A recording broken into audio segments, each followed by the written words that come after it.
नमस्कार। उदय India digital में आपका स्वागत है। मैं हूं सात्विक उपाध्याय। विधानसभा चुनाव में पूर्ण बहुमत की सरकार बनने के बाद शुक्रवार यानी कि 22 दिसंबर को छत्तीसगढ़ के मुख्यमंत्री विष्णुदेव साय ने मंत्रिमंडल विस्तार की घोषणा की। इस मंत्रिमंडल में कुल 9 मंत्रियों को शामिल किया गया है।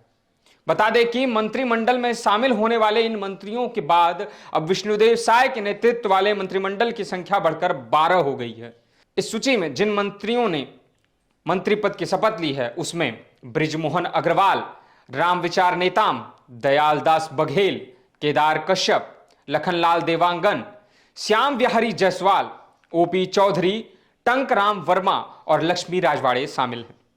मंत्री पद की शपथ लेने से पहले इनमें से कुछ विधायकों ने पद दिए जाने को लेकर अपनी बात रखी है और कहा कि हम विष्णु कैबिनेट का अहम हिस्सा होने के नाते अपने कार्य को पूरी ईमानदारी के साथ करेंगे।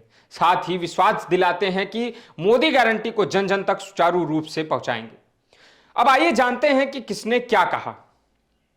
छत्तीसगढ़ के मंत्री पद की शपथ लेने पर भारतीय जनता पार्टी के विधायक श्याम बिहारी जायसवाल कहते हैं कि मैं पार्टी नेतृत्व को धन्यवाद देना चाहता हूं कि मेरे जैसे छोटे किसान परिवार के बेटे को राज्य में मंत्री की जिम्मेदारी दी गई है। मैं प्रदेश की महिलाएं, युवा और किसानों को भाजपा सरकार बनाने के लिए धन्यवाद देता हूं। हमारी प्राथमिकता किसानों की आय दोगुनी करने की होगी। इस बीच छत्तीसगढ़ के मंत्री के रूप में शपथ लेने पर बीजेपी विधायक केदार कश्यप कहते हैं कि मुझे मौका देने के लिए मैं राज्य इकाई, राष्ट्रीय इकाई और सीएम को धन्यवाद देता हूं। मैं उनकी उम्मीदों पर खरा उतरने की कोशिश करूंगा। हमारी प्राथमिकता पीएम मोदी की गारंटी को जन जन तक पहुंचाना है। वहीं विष्णु कैबिनेट में मंत्री पद की शपथ लेने पर बीजेपी विधायक लक्ष्मी राजवाड़े का कहना है कि बीजेपी ने मेरे जैसे छोटे पार्टी कार्यकर्ता को मौका दिया। मुझे खुशी है कि मैं सिर्फ भटगांव विधानसभा क्षेत्र का ही नहीं बल्कि पूरे राज्य का प्रतिनिधित्व करूंगी।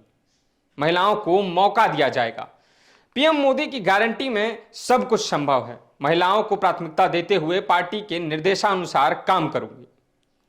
छत्तीसगढ़ में 9 नए कैबिनेट मंत्रियों के शपथ ग्रहण समारोह पर प्रदेश बीजेपी के सहप्रभारी नितिन नबीन कहते हैं कि गुरुवार यानी कि 21 दिसंबर को एक सत्र था जिसमें पूरी टीम का गठन किया गया। बीजेपी और पीएम मोदी की टीम काम करने के लिए पूरी तरीके से तैयार है। स्वर्गीय अटल बिहारी वाजपेयी के सपने को पूरा करना है।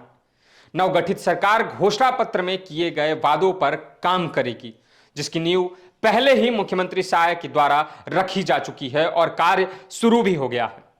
शपथ लेने के बाद मंत्रियों में बृजमोहन अग्रवाल, रामविचार नेताम, दयालदास बघेल और केदार कश्यप ने पिछली भाजपा सरकारों में भी मंत्री के रूप में कार्य किया है। वहीं भारतीय प्रशासनिक सेवा से राजनीति में आए ओपी चौधरी के साथ ही टंकराम वर्मा और लक्ष्मी राजवाड़े पहली बार विधायक हैं तथा श्याम बिहारी जायसवाल एवं लखनलाल देवांगन दूसरी बार के विधायक हैं। मंत्रिमंडल विस्तार के बाद साय सरकार में सरगुजा संभाग से 4, बिलासपुर संभाग से 3, रायपुर और दुर्ग संभाग से 2 और बस्तर संभाग से 1 सदस्य शामिल है। मंत्रिमंडल विस्तार के बाद 12 में से 6 सदस्य यानी कि अरुण साव, लखनलाल देवांगन, श्याम बिहारी जायसवाल, ओपी चौधरी, टंकराम वर्मा और लक्ष्मी राजवाड़े अन्य पिछड़ा वर्ग यानी कि ओबीसी से हैं।